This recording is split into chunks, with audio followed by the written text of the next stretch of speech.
Hello दोस्तों, welcome back to my channel. तो कैसे आप लोग? आई होप मस्त होंगे, स्वस्थ होंगे। फिर एक छोटी सी कहानी के साथ आप लोग के साथ जुड़ते हैं। तो चलिए वीडियो को स्टार्ट करते हैं। एक मंदिर के बाहर लिखा था कि बेझिझक अंदर चले आइए। आप पाप करते करते थक गए होंगे, लेकिन मैं माफ करते करते नहीं थका। नमस्ते दोस्तों, मैं हूं आरजे कार्तिक। एक बार एक साधु एक सम्राट के महल के दरवाजे पर पहुंचे और कमाल की बात यह थी कि उस दिन जो सम्राट था वो बगीचे में घूम रहा था, तो ठीक सामने मिल गया। सम्राट ने पूछा क्या चाहिए। सुबह सुबह का समय था, 8-9 बज रही थी। साधु बाबा ने कहा कि बस कुछ नहीं चाहिए, भर दीजिए। उनके हाथ में एक पात्र था, एक कमंडल था बड़ा सा। तो सम्राट ने कहा कि क्या बात कर रहे हो, अभी भर जाएगा। साधु महात्मा ने कहा ये भरता ही तो नहीं है, बस इसको भर दीजिए। तो सम्राट हंसने लगा जोर से, कह रहे पागल हो गए हो। साधु बाबा ने कहा पागल नहीं होते तो साधु बनते। सम्राट ने कहा कोई बड़ी बात नहीं, अभी भरवा देते हैं इसे। अपने वजीर को आवाज लगाई। वजीर आ ही रहा था इस बीच में। साधु महात्मा ने कहा कि सुनिए, अगर आप इसे भरने के लिए तैयार ही हो गए तो एक बात का ख्याल रखिएगा, बहुत सारे लोग इसे भर नहीं पाए, और अगर आप एक बार इसे भरना शुरू कर देंगे तो मैं तब तक नहीं जाऊंगा जब तक ये भर नहीं जाएगा। सम्राट और हंसने लगा, कह रहे आप तो वाकई में पगला गए, क्या बात कर रहे हैं, अभी भर जाएगा। और ठीक है, मैं तैयार हूं आपके इस कमाल के काम के लिए। बुलाया वजीर को, कहा जाओ लेकर के आओ सोने की मोहर। बहुत सारी सोने की मोहर, सोने के सिक्के लाए गए, डाले गए उस बर्तन में, उस पात्र में।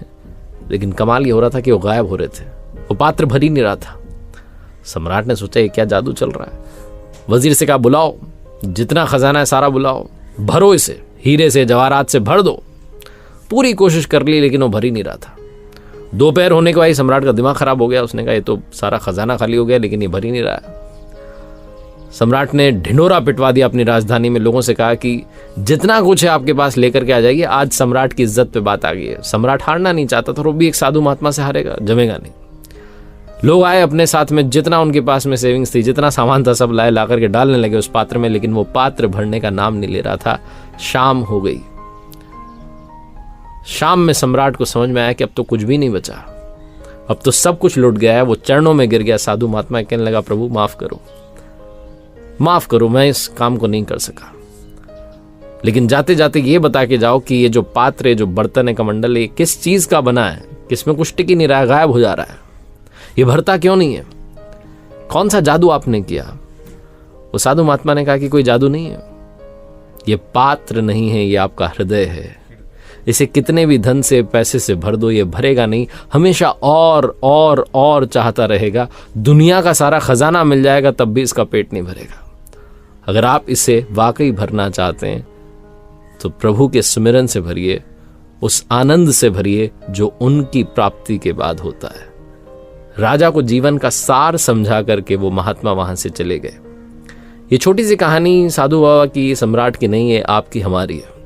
हमें से बहुत सारे लोग मटेरियलिस्टिक चीजों के पीछे भाग रहे हैं। वो भूल जाते हैं कि हमें सबसे पहले अपनी सोल का, अपनी आत्मा का ख्याल रखना, उसकी केयर करना भी जरूरी है। और ये जो पात्र जिसकी कहानी मैंने सुनाई, ये हमारे हृदय की तरह ही, हमारे मन की तरह कभी भरेगा ही नहीं। हमें चाहे जितना अच्छा मिल जाए, हमें और अच्छे की तलाश रहेगी। तो क्यों ना उस अच्छे की तरफ चलें जो सर्वोत्तम है, जो सर्वश्रेष्ठ है।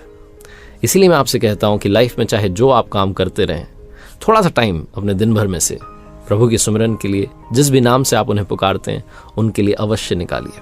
एक बार फिर से वही बात जो अक्सर आपसे कहता हूं, ऊपर वाले के आशीर्वाद, अपनी मेहनत और अपनों के प्यार के साथ कर दिखाओ कुछ ऐसा कि दुनिया करना चाहे आपके जैसा। अगर वीडियो अच्छी लगे तो लाइक, सब्सक्राइब और कमेंट जरूर करना।